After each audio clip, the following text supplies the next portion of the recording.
Good day, grade 12 students. Welcome back to Philosophy of Human Person class. Last week, we learned that it is crucial to understand the difference between knowledge and opinion. Learning from Plato, to avoid deception, we have to be mindful of our emotions. For instance, to make decisions when we are too happy, most likely we make unreasonable choices. To continue our lesson in this chapter, here are the objectives that you should attain. Distinguish opinion from truth. Describe the relevance of the correspondence theory in proving the truth. Explain the relationship between sense and reference. Explain the views of existentialism and phenomenology. And lastly, cite ways on how to avoid misunderstanding. When an opinion is presented to us and claimed to be true, how do we verify that indeed it is true? The oldest model of truth is the correspondence theory, for it can be traced back to Plato and Aristotle. According to this theory, true propositions or statements are those that correspond with reality. Correspondence theory is the relationship of statements and actions. For example, hard work pays off. All that is required for a claim to be true is to correspond with a fact. Otherwise, the claim is false. Another example is that it is true that someone is your friend if he or she is supportive to you. If he or she betrays you, then you can say that your claim is false. Some philosophers from contemporary period like Russell and Whitehead turned language in their philosophical account of thought. Problems in epistemology, they taught, are answerable through linguistic investigation. They introduced the context principle. It is only in the context of a sentence that a word has a meaning. So the notion of sense and reference is crucial to understanding this. Sense is the meaning or connotation or intention in logic. A word has different meanings, and it reflects how misunderstandings occur. Examples are the use of idioms. For the reference, it pertains to what is referred to or the denotation or the literal meaning. For example, the reference of the term solar system is the actual solar system. The thing we point to by name is the reference. The challenge is to analyze statements in order to understand what is claimed.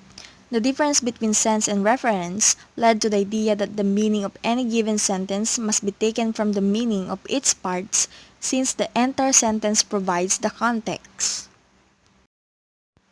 For the logical positivists, meaningful propositions are only those that can be shown to be either true or false. Wittgenstein introduced language games and recognized that aside from the usual meanings we attach to words, there are various ways we use them in language, such as figuratively or metaphorically. Next, phenomenology and existentialism. Phenomenology claims that every consciousness is consciousness of something, and you will have to get many steps to get the essence of things. For instance, you are thinking of something, and you are involved in it. That is phenomenology and existentialism. Phenomenology is trying to make us see every phenomenon or object in a true and purified meaning. For Descartes, the most important thing about existence is to give importance to the things that your mind perceives, because it proves your existence.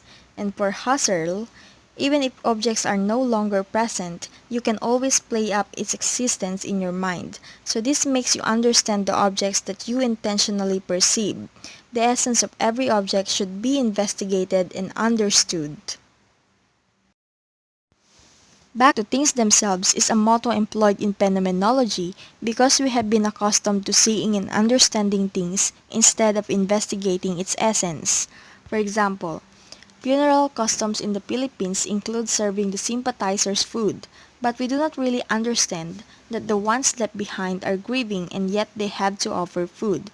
So the phenomenon here is that somebody dies and we are in a funeral activity. So we expect to see things, but one must learn to ask himself or herself, what am I witnessing? So your answers maybe are accustomed to your beliefs, but it is not what the phenomenon really means. Phenomenology invites you to think again. So there are two cognitive attitudes we usually employ.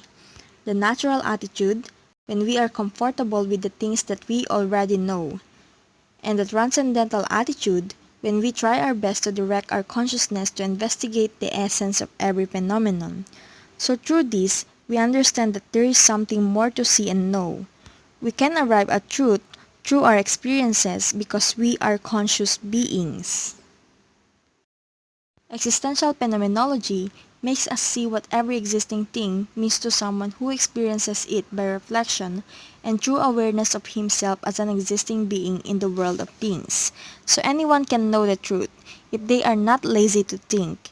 Anyone can become a phenomenologist.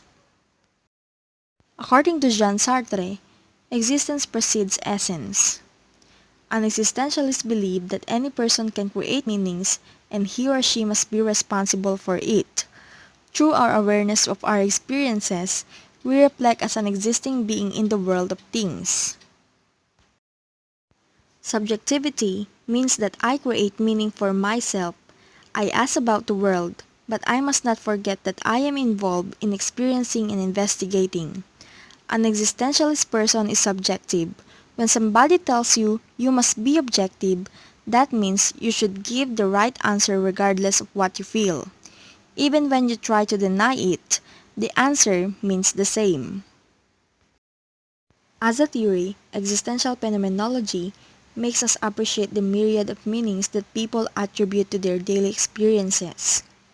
Maurice Ponty, in his book Phenomenology of Body, stated that body is not just something that we have, we also have experiences.